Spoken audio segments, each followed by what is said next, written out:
Durga jewellers తెలంగాణలో మొట్టమొదటి factory outlet మన కొత్తపేటలో ఫిబ్రవరి 14న గొప్ప శుభారంభం.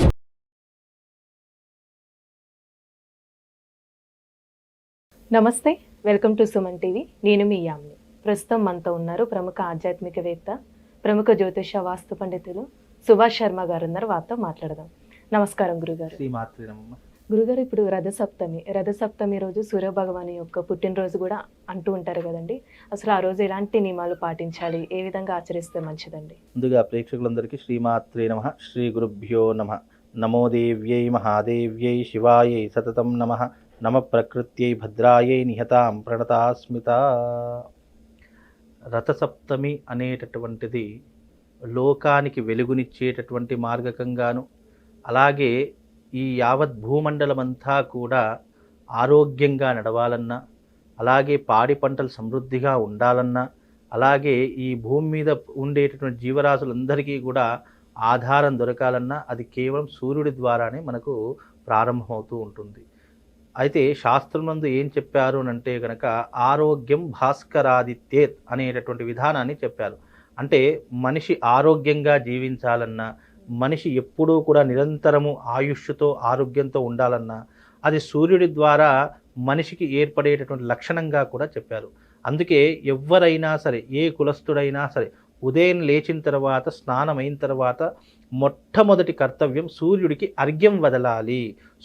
సూర్యుడికి అర్ఘ్యం వదిలిన తర్వాతనే మన దినచర్య ప్రారంభం చేయాలి అనేటటువంటి విధానము మన సనాతన ధర్మంలో తెలియజేశారు. అందుకే పూర్వకాలం ఋషులు ఏం చేసేవారు అంటే తప్పకుండా నదికి వెళ్ళేటటువంటి వారు, స్నానం ఆచరించగానే తప్పకుండా 3 సార్లు ఇలా దోసెట్లో నీళ్ళు తీసుకొని సూర్యుడి యొక్క మంత్రం చెప్పేసి చక్కగా అర్ఘ్యాన్ని వదిలేసేటటువంటి వారు.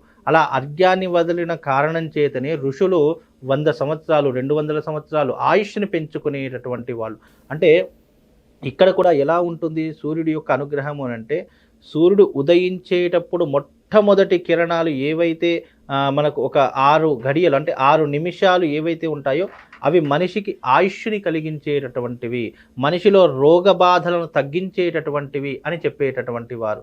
అందుకే ఈ రథసప్తమి అనేటటువంటి సూర్యుడు అవతరించినటువంటి రోజుగాను, సూర్యుడు పుట్టినటువంటి రోజుగాను చాలామంది విశ్వసిస్తూ ఉంటారు. ఆ రోజున చాలామంది తమ ఇళ్లల్లో ఒక పొయ్యిలాగా ఏర్పాటు చేసుకుని పాలను కూడా పొంగిస్తూ ఉంటారట.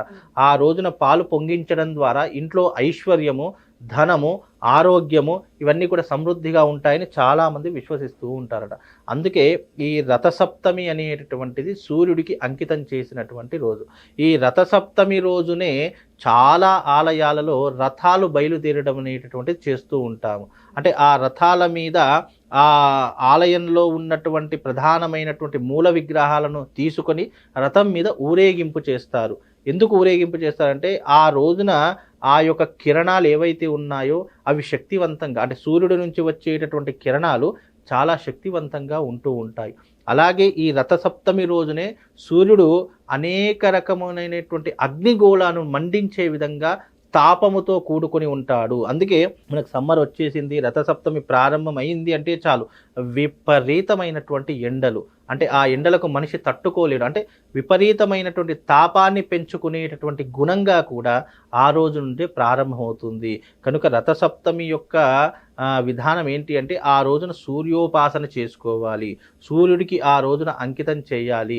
మనం ఆ రోజున దినచర్య తప్పకుండా సూర్యారాధన చేసుకోవాలి. సూర్యుడికి సంబంధించినటువంటి వారము ఆదివారము. ఒకవేళ ఆదివారం గనక వచ్చినట్టయితే ఆ రోజున సూర్యోపాసన చేసుకుంటూ సూర్యుడికి సంబంధించినటువంటి యజ్ఞయాగాది క్రతువులు ఆచరణ చేసుకోవాలి. ఎందుకంటే ఈ సృష్టికి మూలము, ఆధారము, వెలుగు, వెలుతురు అన్నీ కూడా సూర్యుడే. సూర్యుడు లేకపోతే ఏ జీవరాశి లేదు, ఏ మనుగడ లేదు, అసలు సృష్టిలో అసలు ఏమీ కూడా ఉండదు. అందుకే సూర్యుడు మనకు ప్రత్యక్షంగా కనిపించేటటువంటి దేవుడిగా కూడా చాలామంది కొలుస్తారు. ఇప్పుడు దేవుని చూపించు అని అంటే ఒక సూర్యుడిని మనం కంటితో నేరుగా చూడలేము. అలాంటి దేవుడు 1000 సూర్యకాంతులతో ప్రకాశించేటటువంటి తేజోవంతుడు. అలాంటి దేవుడిని మనం నేరుగా ఏం చూస్తాము? కనుక శక్తిని ఎప్పుడూ కూడా మనం నేరుగా చూడలేము. అందుకే సూర్యభగవాను మనం శక్తిగా, ఒక దేవతగా, ఒక రూపంగా మనం కొలుస్తూ ఉంటాం. అందుకే సూర్యభగవానుడు, సూర్యనారాయణుడు, సూర్యుడికి మరొక అంటే విష్ణుమూర్తికి మరొక అవతారమే సూర్యుడు అని కూడా చెప్పేసుకుంటూ ఉంటాం. కనుక సూర్యుడిని ఆరాధించాలన్నా, సూర్యుడిని పూజించాలన్నా ఈ యొక్క భాను సప్తమి అనేటటువంటిది చాలా పరమ పవిత్రంతో కూడుకుని ఉన్నటువంటిది. ఆ రోజున ఆ భగవంతుడు అంటే సూర్యనారాయణుడు తన రథాన్ని వేసుకొని ఈ ముల్లోకాలన్నింటినీ కూడా సంచరిస్తూ ఉంటాడట. అలాగే జాతకం విషయం జోలికి వస్తే గనక సూర్యుడి యొక్క సొంత గృహము సింహరాశి. ఆ సింహరాశి నుండి సూర్యుడు ఒక్కొక్క రోజున ఒక్కొక్క నెలకు ఒక్కొక్క రాశిలోకి ప్రవేశం చేస్తూ ఉంటాడు. అంటే మళ్ళీ తిరిగి సూర్యుడు ఎప్పుడైతే సింహరాశిలోకి అడుగు పెడతాడో అప్పుడు ఒక సంవత్సరం గడిచినట్టుగా మనం పరిగణలోకి తీసుకోవాలి. అంటే నెలకు ఒకసారి మారుతాడు కాబట్టి 12 రాశులు 12 రాశులు మారి మళ్ళీ సింహరాశిలోకి అడుగు పెట్టాలంటే అప్పుడు ఒక సంవత్సరం గడిచినట్టు. కనుక ఈ సూర్యుడి యొక్క అనుగ్రహం పొందడానికి చక్కగా సూర్యోపాసన చేసుకోవచ్చు. మంత్రం ఏమైనా ఉందా అండి ఆ రోజు? తప్పకుండా ఉంటుందండి.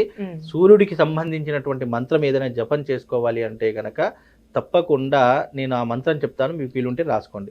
సప్తాశ్వరతమారూఢం ప్రచండం కశ్యపాత్మజం శ్వేత పద్మధరం దేవం తం సూర్యం ప్రణమామ్యహం అనేటటువంటి మంత్రాన్ని జపం చేసుకుంటే అద్భుతమైనటువంటి ఫలితాలు కలుగుతాయమ్మా. ఆ రోజున ముఖ్యంగా వీలుంటే నదీ స్నానము, సముద్ర స్నానము, కూప స్నానం అంటే బావి స్నానము ఇలా చేసినట్టయితే మనకు ఎన్నో రకాలైనటువంటి శుభయోగాలు, అదృష్టము కలుగుతుందమ్మా. చాలా చక్కగా తెలియజేశారు గురుగారు. ధన్యవాదాలు. శ్రీమాత్రే నమః.